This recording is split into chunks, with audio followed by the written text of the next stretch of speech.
Estamos aqui hoje, né, com a nossa obreira Carla, né, Carla, tudo bem? Tudo bem, graças Tudo a Deus. na paz? Tudo na paz. E aí, animada para esse momento especial? Vamos falar sobre quem, Carla? Vamos falar sobre Rebeca. Estou muito feliz, muito animada em poder compartilhar com todas as irmãs sobre a vida de Rebeca. Então vamos lá. Então, Carla, vamos falar aqui com as nossas irmãs, né, nesse dia tão especial, como Rebeca, né, ela chegou até Isaac. Conta um pouquinho pra gente poder saber como que aconteceu, como que se deu essa história. Então, pastora, em Gênesis 24 e 25, há um relato na Bíblia que o Abraão, ele pediu ao servo dele, Eliezer, que fosse buscar uma esposa para Isaac logo após a morte de Sara, né? Só que ele fez um pedido. Ele pediu para que Eliezer trouxesse uma esposa que não fosse da terra de onde eles habitavam, que era Canaã, que fosse uma esposa da parentela de Abraão, lá na terra dele nativa.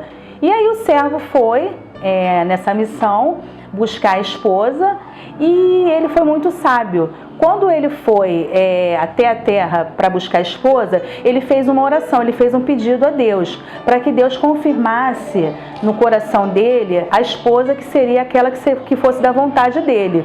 E aí ele pediu que a pessoa que fosse a escolhida, que ela estivesse num local, né, que seria o poço, e que ela servisse primeiro a Eliezer e aos 10 camelos que ele tinha levado consigo. Que aquela atitude de servidão, né, aquela atitude dela de servir a ele e aos camelos, seria a identificação que aquela seria a mulher escolhida para Isaac. Que coisa bonita, né? Então, você é mãe, né, Carla? Sim. Mãe de um menino, não é isso? Sim, do Enzo. Glória a Deus. O que você fala sobre essa atitude, né, de Abraão pedir ao seu servo e até a sua terra para lá, né, trazer uma esposa para o seu filho? Qual a importância na vida espiritual do Isaac que teria essa escolha?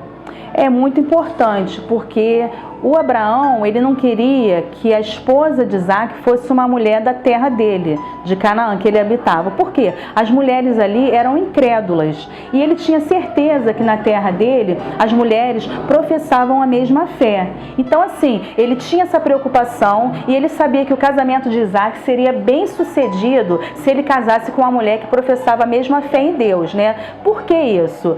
Porque quando a gente casa com uma pessoa que não professa a mesma fé, a palavra de Deus diz que é um jugo desigual, né? E ali, quando você casa com a pessoa da mesma fé, o que acontece? Apesar da incompatibilidade de gênero, das diferenças, nós temos a direção do Senhor através da palavra. Então, assim, tudo se ajusta e a vontade de Deus permanece.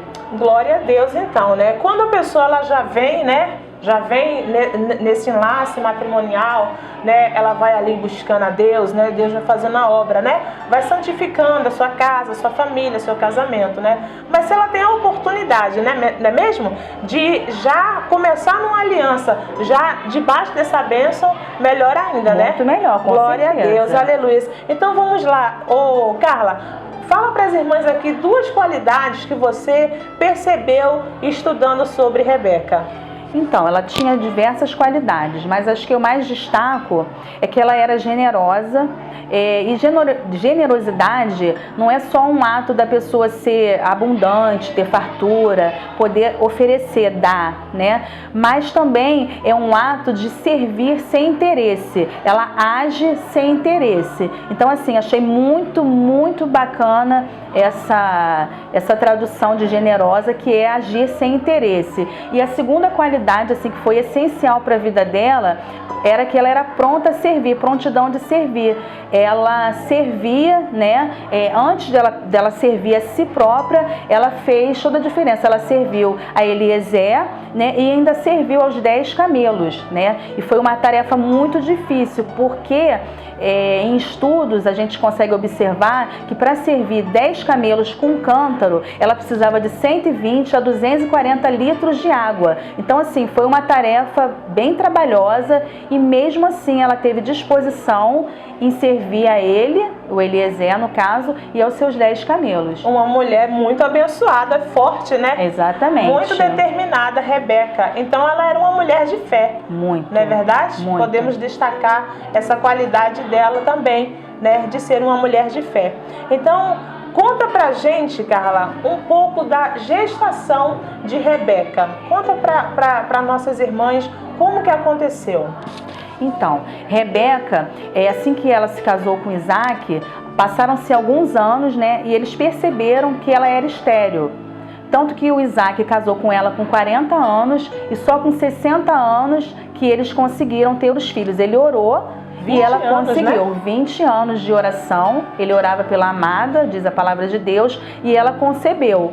E quando ela já estava, né, com a gestação, houve um momento que ela sentiu que houve um confronto, uma briga, né, ali dentro do ventre. E ela foi orar a Deus, pedir uma direção, perguntar ao Senhor. E o Senhor respondeu a ela que haveriam ali dentro do ventre dela, né, aquele acontecimento, a resposta seria que haveriam 2 nações e que eles iriam se dividir. Né? E mais uma promessa, Deus fez uma promessa, disse que o menor dominaria sobre o maior. E aí cresceram, né, os gêmeos, Esaú e Jacó, tiveram toda aquela trajetória. Havia uma preferência entre os pais, o Isaac ele gostava, ele tinha preferência por Esaú por causa de caça, e a Rebeca ela tinha preferência por Jacó porque ele era mais sereno, ele era de casa, ajudava ela. E então houve toda essa história, né, que se desenrolou. Mas no meio disso tudo, o que aconteceu? Jacó, ele tinha assim, ele dava muita importância ao direito de primogenitura.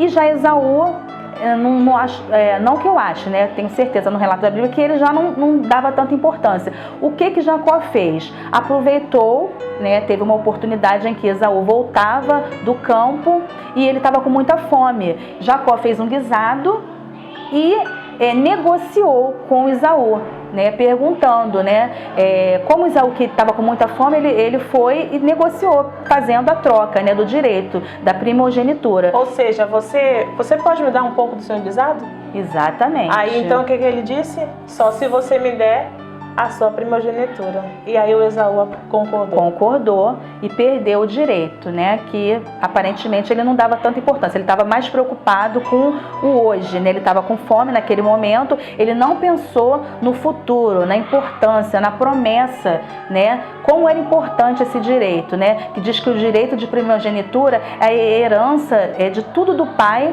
pelo primeiro filho. Ele não deu importância. Jacó já achava aquilo muito importante. O filho acabava assumindo, na ausência do pai, né, como se passando ali a agir, tendo o direito de agir como se fosse o pai, né? Exatamente. As decisões da família, ou seja, ele tomava a frente de tudo isso. O Esaú, ele abriu mão, né, desse direito por um momento, né, Carla? Ou Exatamente. seja, querendo saciar a sua fome, né? Ou seja, ele não aguardou o processo, né? Muitas pessoas, elas perdem a bênção porque elas não querem passar pelo processo, né? Porque ele só teria o direito na ausência do pai, ou seja, na morte do pai. Exatamente. Então, a fome chegou primeiro. Falou primeiro. Né? Então, ele foi lá e aceitou passar a bênção, né? Exatamente. Trocou a bênção dele por um prato de lentilha. E aí, como que ficou, então, a situação? Mais à frente, entre uma conversa, Rebeca ouviu uma conversa entre o pai, o Abraão, e Esaú. Ali ele preocupado, né? Abraão estava preocupado com a velhice, estava se antecipando e prevendo a sua morte. O que ele fez? Ele também sabia da promessa que falava que o menor dominaria sobre o maior. Mas ele, como tinha preferência por Esaú, ele chama Esaú num canto para uma conversa e fala para ele que se ele fizesse um guisado, fosse até ao campo, né, caçasse um animal e fizesse um guisado, que ele ia comer, se fartar e que ele abençoaria Esaú. Rebeca ouviu toda aquela conversa, né, e se antecipou e planejou com Jacó fazer todo esse guisado, se passar por Esaú, para poder receber a bênção, que era uma coisa que Deus já tinha prometido. Só que o que aconteceu? Ela usou de meios que não eram os meios certos. Ela teria que aguardar a promessa se cumprir e não se antecipar e usar, né, dessa articulação, desse engano, porque Isaac já não enxergava, Abraão já não enxergava bem, então eles tiveram que ter todo um preparo, né, de enganar, de cobrir o corpo de Isaac, o corpo de Jacó com peles para poder se passar por Esaú.